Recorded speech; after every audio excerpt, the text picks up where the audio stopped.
Selamat malam teman-teman. Langsung aja kalau ada pertanyaan silakan.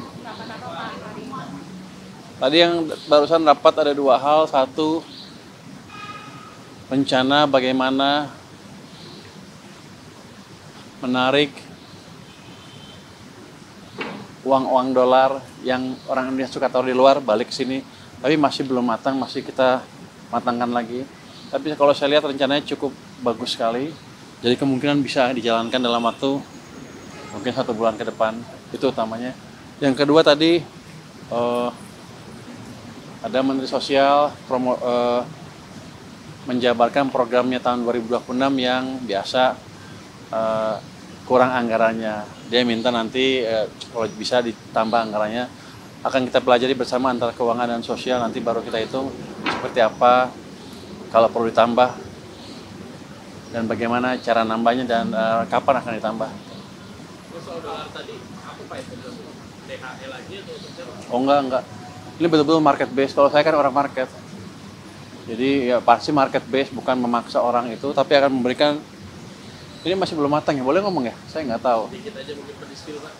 Kira-kira akan ada insentif di mana orang Indonesia lebih suka naruh uang dolar di sini dibanding di luar. Saya baru tahu juga bahwa ternyata setiap bulan banyak juga yang kirim ke luar negeri orang Indonesia. Uang-uangnya utamanya ke beberapa negara di kawasan sini.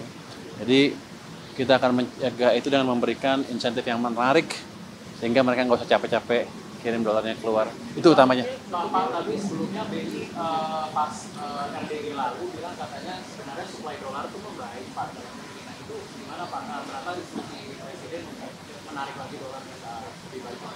Oh enggak, gini. Mungkin sekarang emang membaik, tapi kita masih ngelihat ada yang masih bergerak keluar. Kalau kita bisa jaga masuk ke sini, nggak keluar, cadangan kita akan lebih besar lagi dan perbankan kita punya supply dolar lebih banyak lagi. Dan nanti proyek-proyek yang hilirisasi kan biasanya perlunya dolar financing kan, dananya ada di sini dengan bunga yang cukup baik dan yang untung adalah perbankan dalam negeri sendiri. Jadi uangnya nggak kemana-mana.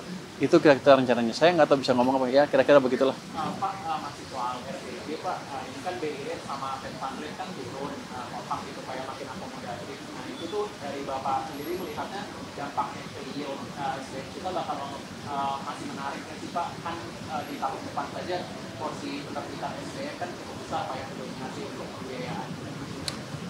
Menarik apa enggak tergantung gimana prospek pertumbuhan di sini. Jadi biasanya mereka masuk ke sini bukan hanya yield aja, tapi juga mencari stabilitas. Walaupun yieldnya misalnya selisihnya lebih dikit dibanding di luar, tapi kalau betul-betul stabil dan ada potensi penguatan nilai tukar, kalau ekonominya bagus, orang masuk ke sini nilai tukarnya akan membaik. Jadi ketika kita ciptakan prospek ekonomi yang bagus, asing akan cenderung masuk ke sini.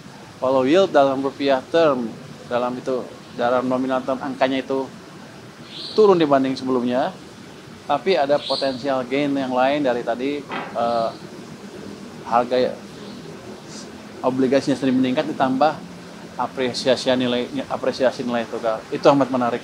Jadi kalau stabil aja mereka suka, apalagi kalau ada ekspektasi rupiah menguat. Jadi Anda nggak usah takut. Selama kita bisa menciptakan prospek pertumbuhan ekonomi yang bagus, mereka akan masuk ke sini.